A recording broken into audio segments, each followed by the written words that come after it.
حضرت مفتی صاحب اکثر لوگ یہ اشکال کرتے ہیں کہ قربانی کرنے کی کیا ضرورت ہے، اس سے ملک میں گندگی اور بدبو پیدا ہوتی ہے، اس لیے یہ پیسے کسی غریب یا ادارے کو دے دینے چاہیے، اتنا مال خرچ کرنے کا کیا فائدہ؟ جواب تفصیل سے پیش کریں۔ اور بھی بہت سارے اعمال ہیں جن سے گندگی پھیلتی ہے، سمجھ رہے ہیں؟ گھر کی جب آپ صفائی کرتے ہیں، کچرا باہر نکالتے ہیں تو گندگی پھیلتی ہے کہ نہیں پھیلتی؟ کیا ہوتا ہے کہ نہیں ہوتا؟ گھر سے جب آپ صفائی کرتے ہیں، جب آپ نہاتے ہیں تو آپ کی گندگی اترتی ہے نا، تو اس کو آپ نے ایک ٹھکانے لگانے کا پہلے سے انتظام کیا ہوا ہوتا ہے۔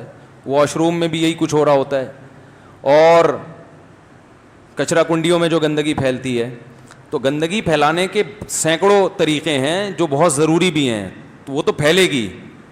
اصل یہ ہوتا ہے کہ اس گندگی کو ٹھکانے لگانے کا پہلے سے کوئی انتظام ہو۔ تو قربانی سے بھی گندگی پھیلتی ہے، تو اس کو پہلے سے ٹھکانے لگانے کا انتظام ہوگا تو انشاءاللہ گندگی نہیں پھیلے گی۔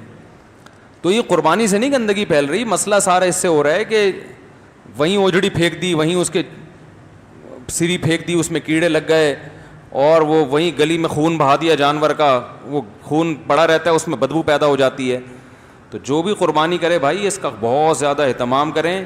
دیکھو رسول اللہ صلی اللہ علیہ وسلم نے فرمایا ایمان کا سب سے آخری درجہ یہ ہے کہ راستے سے تکلیف دہ چیز کو ہٹا دے، یعنی اتنا بھی اگر کوئی نہیں کرتا تو وہ ایمان دار کہلانے کا مستحق نہیں ہے۔ یہ ہے پڑی ہوئی تکلیف دہ چیزوں اس کو ہٹا دے۔ اگر کوئی تکلیف دہ چیز پھینکے تو وہ کتنا بڑا بے ایمان ہوگا، آپ اندازہ لگاؤ۔ یعنی ایمان کا آخری درجہ یہ ہے کہ آپ کو گندگی نظر آئی، تکلیف دہ چیز نظر آئی، آپ نے نہیں ہٹائی تو آپ مومن نہیں ہیں۔ تو آپ اس وقت اپنے آپ کو مومن کیسے کہہ سکتے ہیں جب آپ راستے میں تکلیف دہ چیز پھینکیں؟ اور حدیث میں تکلیف دہ چیز ہے تو اس میں اس کا مفہوم بہت وسیع ہے، کچھ بھی ہو سکتا ہے۔ تو جانور کا خون جو گلی میں پڑا ہوا ہے وہ تکلیف دہ ہے یا نہیں ہے؟ اوجڑی پڑی ہوئی ہے تکلیف دہ ہے یا نہیں ہے؟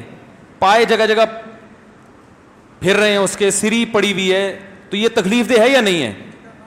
تو اس لیے قربانی کا ثواب اپنا ضائع مت کریں لوگوں کو تکلیف پہنچا کے۔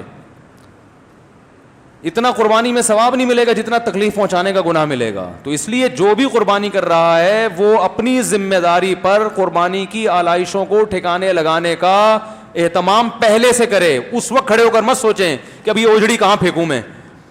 پہلے سے آپ کے پاس انتظام ہونا چاہیے کہ بھائی آلائشیں بھی ہوں گی تو اس کو کہاں ٹھکانے لگا۔ بھائی گھر میں جب صفائی کرتے ہو تو پہلے سے پتا ہوتا ہے نا کچرا کہاں پھینکنا ہے، بھائی یہ ڈسٹ بن میں پھینکنا ہے۔ ڈسٹ بن کا پہلے سے انتظام بھنگی سے رابطہ کیا ہوا ہوتا ہے کہ یہ تو اٹھا کے لے جائے گا، یہاں سے نہیں اٹھایا تو تجھے اٹھوا لوں گا میں۔ ہوتا ہے کہ نہیں ہوتا؟ یا یہ اس وقت انتظام کرتے ہیں گھر کی صفائی کر دی، اب شاپر لے کے گھوم رہے ہیں کہاں پھینکوں میں اس کو۔ تو وہاں میں نے قربانی میں یہ دیکھا ہے اوجڑی لے کے گھوم رہے ہوتے ہیں، کس کے گھر کے سامنے رکھوں میں اس کو۔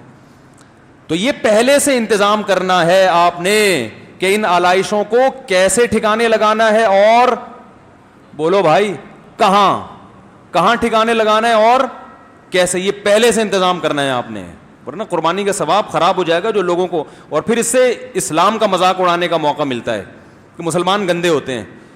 ہر قوم کے تہوار میں جب بھی کوئی تہوار آتا ہے تو خوشبوئیں آ رہی ہوتی ہیں نا۔ ارے بھائی عیسائی پورے سال نہ نہائیں لیکن کرسمس پہ پورا خوشبوؤں کے بالٹیاں الٹ دیتے ہیں اپنے اوپر، ایسا ہی ہوتا ہے نا۔ تو یہ کیسا مسلمانوں کا تہوار ہے کہ 2-3 دن کے بعد بدبو کے بھبوکوں سے آدمی کا گزرنا مشکل ہو جاتا ہے۔ تو یہ تو اسلام کا مذاق اڑوانے والی بات ہوئی نا۔ تو اس سے تو ثواب کے بجائے عذاب ہوگا، اس لیے اس کا اہتمام کیا کریں۔